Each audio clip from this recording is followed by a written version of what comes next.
Salve galera da Vila Belmiro, sejam muito bem-vindos para mais um vídeo aqui no Prosa Santista. Eu sou o Rex, apresentador desse canal, e hoje irei falar para vocês sobre ele, sobre o novo executivo de futebol do Santos, tá? Quem que é esse novo executivo de futebol do Santos? Quem é esse homem? Estamos falando de Nilton Drummond, também conhecido como Chumbinho. Nilton Drummond irá assumir o time do Santos, e Nilton Drummond é um cara bem interessante, considerando que ele tem uma experiência bem longa. Passou pelo Internacional de 2002 a 2011, onde ele conseguiu várias proezas, né, como Mundial, como Libertadores, como vários títulos do Campeonato Gaúcho, como Recopa. Aí conseguiu uma Surugas Bank, Dubai, esses campeonatos assim de menor expressão, mas foi vice na Copa do Brasil uma vez e 3 vezes vice-campeão brasileiro. Tá? Então o Nilton Drummond ele tem essa passagem muito importante pelo Internacional, mas depois de 2011 passou por vários outros clubes onde ele não conseguiu manter um grande trabalho, tá? Teve trabalhos interessantes, mas não foi tipo trabalhos maravilhosos, tá? Então vamos começar a falar um pouquinho sobre o Nilton Drummond, sobre o Chumbinho. E como é que eu fiz para procurar sobre ele, sobre o Chumbinho, né? Eu basicamente procurei na internet sobre ele. Então fui procurando e achei vários vídeos, vários podcasts e escutei-os, tá? Escutei mais de 6 horas, não sei, umas 5, 4 horas sobre ele. Li também algumas coisas que ele falou. Então eu tô aqui pra falar com vocês sobre ele. Mais que ficar mostrando tela e tudo mais, tô aqui pra mostrar o que eu escutei e tentar contar a história desse cara. Então vamos começar contando a história do Chumbinho, pra que vocês entendam quem é que tá vindo fazer parte do Santos. Bom, tudo começa ali bastante tempo, em 69, quando o nosso querido Nilton Drummond tinha 12 anos e ia jogar no time de base da cidade dele, no time bem ali pequeno. E esse campeonato lá da cidade dele foi transmitido pela TV Tupi, na época Canal 5, e eles ganharam esse campeonato, né? Pois ele teve algumas passagens pelo Internacional e pelo Grêmio. No Inter ele só treinou e no Grêmio ele entrou em campo até, mas nada de destaque. E após essas passagens aí, Nilton Drummond deu uma tranquilizada. O Chumbinho foi virar engenheiro, virou engenheiro civil. Nessa ele ia sempre em sítios onde ele tinha vários amigos colorados, ou seja, amigos torcedores do Internacional. E esses amigos, um deles era Fernando Carvalho, se não me engano, Fernando Guimarães, eu esqueço o nome dele, acho que é Fernando Carvalho. E este homem, pra quem não sabe, era o presidente do Internacional na época que o Inter foi campeão mundial. Mas tudo começa com esse Fernando, amigo dele, entrando pra parte da base ali, pra comissão ali de base e tudo mais. E aí ele convida o Nilton pra justamente ele fazer parte da categoria de base. Então o Nilton Drummond aceita ser diretor de futebol das categorias de base internacional. Ele entra em 96 e fica até 99. Só que nisso é um ponto muito importante.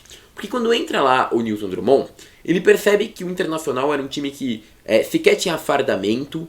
Ele percebe que o Internacional era um time que os jovens comiam num refeitório muito pequeno, que não tinha salário para os jogadores ali, e que o Grêmio dominava o cenário da base.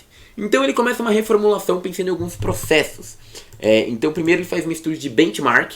Como assim? Ele procura os times ao redor do Internacional, faz um benchmark, principalmente com o Grêmio, e literalmente copia e melhora alguns processos para tentar melhorar os resultados. E isso dá muito certo, tá? A base do Inter, que até 96 ele não estava ganhando nada, em 96 para 97 foi campeão do ESPAN, depois foi campeão da Copa São Paulo Futebol Júnior em 98, campeão gaúcho nas categorias juvenil, júnior e infantil em 97, 98 e 99, e campeão da Copa Romeu Goulart Jacques em 97 e 99. Ou seja, ele consegue fazer uma reformulação bem grande em apenas 2 anos, mudando muitos processos, de fato, internos dentro das categorias de base.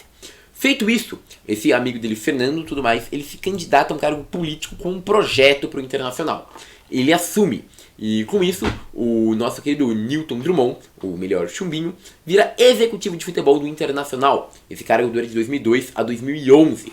E esse cargo é bem interessante do Nilton, porque basicamente o Nilton ia atrás de técnicos muitas vezes. Ele acreditava muito na sua zona de scout, ele fala bastante disso, que acreditava no scout. Então, desde a base, ele, por exemplo, ele conta que na base, quando ele era diretor de futebol da base, ele já contratava um cara, se não me engano, é Seu Odair, o nome que ele fala no podcast, que era um cara que literalmente era um olheiro, ia nas cidades, procurava garotos, e o Nilton só aceitava. Se o olheiro falou que tá bom, beleza. E o Nilton ele sempre acreditou muito nessa autonomia de trabalho. Então, basicamente, ele tinha um scouts já no Internacional, e esses scouts, eles falavam, Newton, esse cara é bom, pode trazer. E o Newton falava, é bom mesmo? É bom mesmo. E o Newton fala que ele não gosta de ser um cara tão intervencionista. Ele fala que assim, é importante para que um diretor de futebol entenda de todos os processos relacionados ao futebol. Ou seja, um executivo de futebol tem que entender um pouco de fisionomia, de fisiologia, porque se um fisiologista vem falar, você tem que entender do que ele está falando, tem que entender um pouquinho, sim, de contratação, porque se a gente vai falar de um jogador, tem que entender mais ou menos de onde está vindo, como está vindo. Então, é importante que você tenha um entendimento para você conseguir barrar em algumas situações. Mas, se você tem os funcionários que você concorda ser os melhores do mercado, colocar descrédito neles é totalmente sem sentido. Isso é uma filosofia do Newton Drummond, que ele fala em vários momentos, durante os podcasts, entrevistas e tudo mais, que ele confia nos melhores. Se ele coloca os melhores, ele tem que dar confiança para esses melhores trabalharem. E com isso, muitas vezes ele trazia vários jogadores ao Internacional. Um caso, inclusive, que ele relata é o caso do jogador Índio.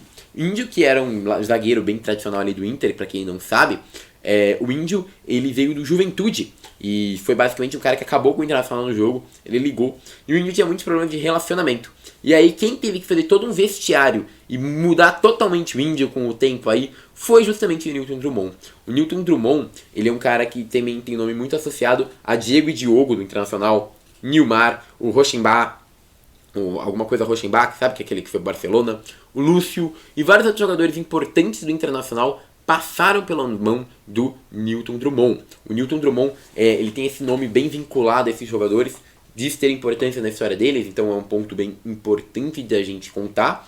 E, bom, o Newton Drummond é um cara que basicamente pensa muito em processo. Então ele fala muito como que a mudança de processo durante essa fase dele no Internacional foi fundamental para que o Inter conseguisse chegar à frente. E quando ele fala em mudança de processo, ele fala em uma mudança sistêmica, ou seja, que pegasse esse time, por exemplo, a base, tinha que ser visto como prioridade, tinha que ser um celeiro de craques. O Inter não tinha dinheiro para sair contratando, então tinha que ter jogadores bem formados para o Inter, para que o Inter conseguisse esse ímpeto, essa força, principalmente no começo ali desse século. Então, em 2000 e pouquinho, ele tinha que ter essa força no Internacional. O começo desse milênio tinha que ser algo marcante para a base do Inter. E ele conta como que alterou vários processos diferentes para que isso fosse possível. Então, o Inter, de fato, foi mudando a metodologia dele, tá? Um ponto bem importante também que o próprio Newton fala é dessa parte de regras. Ele é um cara que sempre foi muito duro com os jogadores, mas duro em outro sentido. Ele conta que, basicamente, ele sempre foi um cara muito flexível no seguinte motivo, de saber que, por exemplo, quando ele vai falar com o Índio, ele podia falar que podia até agredir o Índio, que o Índio estava tudo bem. Agora, quando ele ia falar com outros jogadores, tem jogador que é mais sensível, você tem que sair pra conversar no campo e tudo mais, e aí bater um papinho e o cara fica bem. Então, ele sabe que tem diferentes posturas que têm que ser tomadas com diferentes jogadores, tá? Porém, o Newton deixa bem claro que ele é um cara que gosta de ter esse respeito. Ele conta bastante como ele vai no vestiário. Sempre no vestiário tem 50, 60 pessoas. E que ele bota ordem. Ele gosta de colocar ordem. Tanto que ele fala, né? Sempre que ele entrava no vestiário do Internacional, os jogadores falavam, meu Deus, o Chubinho vem aí. E todo mundo ficava ali preparado. Porque ele é um cara que impõe muito respeito, tá? O Newton, ele teve essa passagem pelo Internacional, onde ele fala bastante das metodologias dele e tudo mais. Que ele sempre colocou um técnico à frente. Então ele conta bastante um caso, se não me engano, do Lisca doido, que o Lisca entrou em conflito com ele e tudo mais, mas pelo bem do Internacional ele acabou não demitindo o Lisca, porque ele acreditava que o Lisca naquele momento seria o melhor para o Inter. Então ele conta como às vezes pode passar por cima de alguns pontos justamente para tentar pensar no melhor para o clube, né?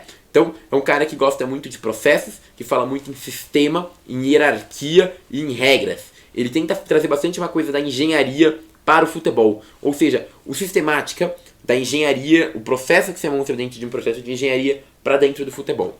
O Newton Drummond fala muito também em metodologia e bastante em projeção, no seguinte sentido, que você vai chegar num clube, o clube vai te dar 50 conto em um ano. Você tem que fazer com esses 50 conto em um ano 3 contratações e 2 demissões. Você entendeu? Ele já tem que projetar como que isso vai ser feito. Então, o Newton Drummond fala bastante num tom meio projetista, num tom bastante articulador, versátil e pensativo, para que tenta cumprir o proposto com a verba disponível e no tempo possível, tá? Bom, dito isso, a gente tem basicamente uma parte da história, porque depois que o Newton ele tem essa parte no Internacional, que ele ganha título, que ele é campeão e tudo mais, a gente continua a história do Newton Drummond. E ele sai de lá e ele vai pro Esporte Clube, ele vai pro Esporte Clube Vitória, e no Esporte Clube Vitória ele também é executivo de futebol de setembro de 2011 a fevereiro de 2012, e ele conta como lá, ele chegou no Vitória, e o Vitória estava em 15º, se não me engano, 16º da Série B. E ele consegue colocar o Vitória em 5º da Série B. Então, basicamente, ele fala como que o trabalho dele no Vitória foi um trabalho muito interessante, tá? Depois ele vai para o Esporte Clube Internacional de novo, onde ele fica de janeiro de 2013 a dezembro de 2014. Ele não faz um grande projeto, com grandes títulos, mas ele tem uma passagem até que consistente por lá, tá? Mas não é nada muito incrível. Mas depois de 2014 ele dá uma pausa e ele vai voltar de novo ao Inter, novamente, em agosto de 2016. Só que essa é uma característica bem interessante, porque quando ele volta em agosto de 2016 pro Inter, o Inter já estava para cair, tá? O Inter estava muito mal no campeonato e ele não consegue impedir que o Inter seja rebaixado em 2016. Futuramente ele vai pro Vasco, em janeiro de 2018 até maio de 2018. E esse trabalho no Vasco, na verdade, antes dele, tem um trabalho no Criciúma, onde ele fica por 45 dias, 60 dias e abandona para ir pro Vasco ali de janeiro a maio.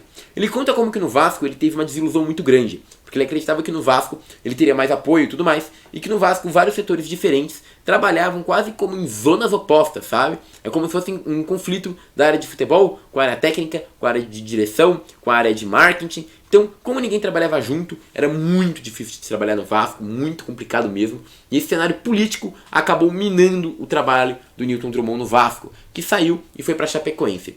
Na Chape ele chegou em dezembro de 2018 e saiu em junho de 2019. O Newton Drummond fala que quando ele chegou na Chape, viu um cenário bem complicado. Um time que estava ainda com algumas questões muito pro lado emocional e tudo mais. Ele acabou também não ganhando nada na Chape, e quando foi mandado embora, o presidente alegou que eram por questões financeiras, ou seja, que a Chape não teria com dinheiro para bancar, por exemplo, um Newton Drummond. E aí ele vai para o Coritiba em 2021. Ele fica de junho de 2021 a novembro de 2021 como head esportivo, tá? Ele vira um head esportivo lá no Coritiba. Bom, quando ele chega, o Gustavo Morinigo já é treinador, e quando ele sai, o Gustavo Morinigo ainda é treinador. Ele é basicamente um head esportivo lá, que escuta bastante treinador. Ele fala bastante como que o trabalho dele no Coritiba é um trabalho bom, tá? Inclusive, o próprio Newton, ele fala bastante do trabalho dele nesse Coritiba. Eu vou até colocar aqui uma frase que eu acho interessante do próprio Newton, que é essa daqui, ó. Tá. Essa aqui, ó. Que basicamente ele vai contar como que ele trabalhou com o Gustavo Morinigo, por exemplo, e como que ele acabou acreditando em bastante nessa história do Coritiba. Então, ele fala que, por exemplo, ó, a chegada do Coritiba se deu através de um convite. Ele foi convidado por uma pessoa que faz parte do conselho de gestão do Coritiba, e já foi presidente do Coritiba. Em várias entrevistas com o conselho gestor, depois dessas entrevistas o pessoal entendeu que eu era a pessoa certa para esse cargo. E ele fala que ele tem bastante postura no cenário de mercado, né? Então que ele ia tentar fazer tudo para colocar na balança e pesar para tentar formar um grupo e manter um grupo que suba para a Série A, tá? Ele fala bastante que ele teve que chegar em um trabalho complicado na Chape, e ele fala muito de como que é trabalhar com o Coritiba e como que esse trabalho com o Coritiba dele foi um trabalho diferente e que ele realmente viu uma organização dentro do clube muito grande, tá?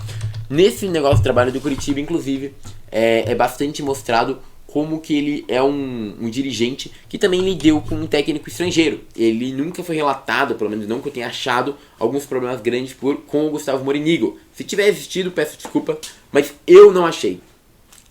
Não foi ele que trouxe o Morinigo, vai lembrar, mas ele manteve o Morinigo após um começo ali ruim de estadual. E depois o Morinigo foi ficando, porque se não me engano, quando ele chegou, o Coritiba não tinha se classificado para o Campeonato Curitibano, tá? Mas mesmo assim o Morinigo foi ficando, na Série B foi muito bem. Até que no final perdeu um pouquinho o gás ali, perdeu no final da primeira colocação. Mas o Morinigo saiu inclusive antes do final do Campeonato Brasileiro. E o próprio Morinigo assume que foi por algumas questões de acertos mesmo, financeiros e tudo mais. Não teve nada a ver com relacionamento, e sim com acertos e acordos feitos entre ele e o Coritiba. E bom, assim ele chega ao Santos agora para assumir o cargo de executivo de futebol. E bom, pra finalizar, a gente tem que falar da questão do Gustavo Morínigo com o treinador estrangeiro, que eu sei que muita gente deve estar se perguntando com isso. Meu Deus, o Morínigo, ele não gosta de técnicos estrangeiros, ele gosta de técnicos estrangeiros, porque muitos falam, né, que ele fala que é modismo e tudo mais. Então, falam que ele chamou de modismo a possibilidade de contratar treinadores estrangeiros. Mas na verdade a frase do Morínigo é um pouco diferente. O Morínigo é ESPN, depois de sair do Curitiba, falou o seguinte: eu acho um pouco de modismo. Nós trouxemos o exemplo do Internacional, que trouxe o Miguel Ângelo Ramírez e não teve sucesso nenhum. Também temos casos, como o Jorge Jesus e Vojvoda, que talvez seja o de maior destaque para mim, porque pegou um time comum, no sentido de não ter nenhum jogador de grande destaque, mas é um time que joga, um conjunto muito bem armado e articulado. Eu acho que é um pouco de modismo. Basicamente o que ele está falando é o seguinte: que ele acredita que sim, tem um modismo para trazer técnicos estrangeiros, então que existe de fato uma postura meio de moda de querer trazer técnicos estrangeiros o tempo todo, mas que muitos técnicos estrangeiros não rendem também, tá? Mas uma outra frase dele eu acho ainda mais interessante, que é a continuação dessa mesma entrevista. Olha só: acho que é um pouco de decepção também com os brasileiros, que pedem muito e entregam muito pouco. Ou seja, o próprio Morínigo está criticando também os técnicos brasileiros. Eles estão pedindo muito, mas não estão entregando nada. Aí o Jorge Jesus, o Abel Ferreira vêm, dão certo, e então vamos ter que procurar estrangeiro. Ano passado o Internacional trouxe o Abel Braga e foi vice-campeão com um time comum. Também só não foi campeão, na minha opinião, por um erro de arbitragem. Então acho que temos que olhar com cuidado para os técnicos estrangeiros.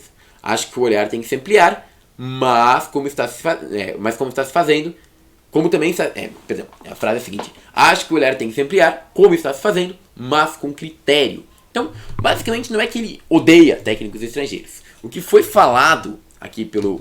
Opa, deixa eu voltar aqui para a tela normal. O que foi falado pelo Chumbinho, ou vulgo Oswaldo Oswaldo Andrade vai falar, ou vulgo Newton Drummond, foi basicamente que os técnicos estrangeiros podem ser bons, mas também não é todo técnico estrangeiro, não é só porque é estrangeiro que é bom. É isso que ele estava falando. E, bom, faz sentido, né? A gente viu o Aguirre, o Miguel Ângelo Ramírez, o Jesualdo Ferreira, aqui no Santos mais recentemente, vários técnicos estrangeiros que de fato foram muito fracos, né? Então, a gente tem os dois lados. Mas ele mesmo fala que tem técnico brasileiro que pede muito e entrega pouco. Então também não acho que é um cara que está passando muito pano pro técnico estrangeiro, mesmo que ele tenha falado da Abel Braga, isso tem me preocupado um pouco, tá? Mas, e aí, Rex? Qual a minha opinião sobre ele no Santos? Eu trouxe trabalho, eu trouxe tudo. Vou dar uma opinião bem superficial e vou deixar vocês julgarem se é o melhor cara ou não, tá? Pontos positivos que eu vejo com ele no Santos. É um cara que teve uma experiência de base por muitos anos, então ele tem algum conhecimento sobre meninos da base. Trabalhou com a base muito no Internacional. No Curitiba, inclusive, se eu não me engano, ele foi head sport e foi ali que o Igor Paixão apareceu, alguma coisa do gênero. Então, eu lembro que na Série B mesmo, o Curitiba tinha bastante participação de jovens no seu time, ou seja, ele também teve essa participação com jovens recentemente, 2021. Então, acho que um técnico que pensando em utilização de base pode sim ajudar o Santos. Falando em processos, acho que o Santos hoje o que mais falha é em processos e regras de vestiário. Muita gente fala de elenco mimado, elenco que não tem alguém pra pegar no pé, pra ser mais duro. E eu acho que o Chumbinho tem uma postura e tem um perfil que encaixa muito bem nessa problemática do Santos. Então, eu acho que esse ponto é muito positivo. O Chumbinho, de fato, ele tem esse ponto. Além disso, o Santos tem um scout muito bom. O meu medo é justamente que o Newton Drummond, ele tem muito essa tendência a trabalhar com nomes brasileiros. E a gente tem um scout que, por exemplo, está falando agora do lateral direito do Tigres, que é muito bom, né? Será que ele vai se adaptar a essa realidade? É uma dúvida.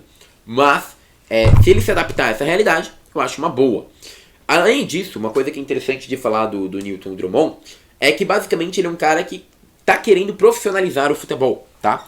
Ele é um cara que fala que tem que ter um curso para ser executivo de futebol. Ele não quer que executivo de futebol seja qualquer um. Não, tem que ter requisitos mínimos, tem que ter um estudo. Isso é uma coisa defendida pelo novo executivo de futebol do Santos. Então é um cara que a gente vê que ele quer muito processo, que ele quer muita regra, que ele quer muito sistema. E é uma coisa que realmente falta muito no Santos. Profissionalismo. E parece que o Newton tem esse caráter de profissionalização. Porém, é o que eu falei, tem que ver se ele vai dar essa liberdade pro scout mesmo, que nem a gente fala, ou talvez esses nomes incomodem ele. Temos que ver se esse técnico gringo que ele fala, esse modismo, ele não vai combater o modismo com uma coisa muito arcaica. Isso me assusta bastante, porque eu vejo às vezes o Newton Drummond e eu me deparo com uma figura de um Renato Gaúcho, de um Oswaldo de Oliveira, de um cara assim. Isso me assusta muito, tá? Esse é o ponto que me assusta muito, muito, muito nesse nome. Então, eu acho que tem lados bons, eu acho que tem lados ruins, vai da decisão de vocês. É claro, na minha visão já melhora muito frente a um Dracena da vida, que não tinha nenhum conhecimento do cargo, que segundo o próprio presidente, era um estagiário ali aprendendo a fazer a função dele.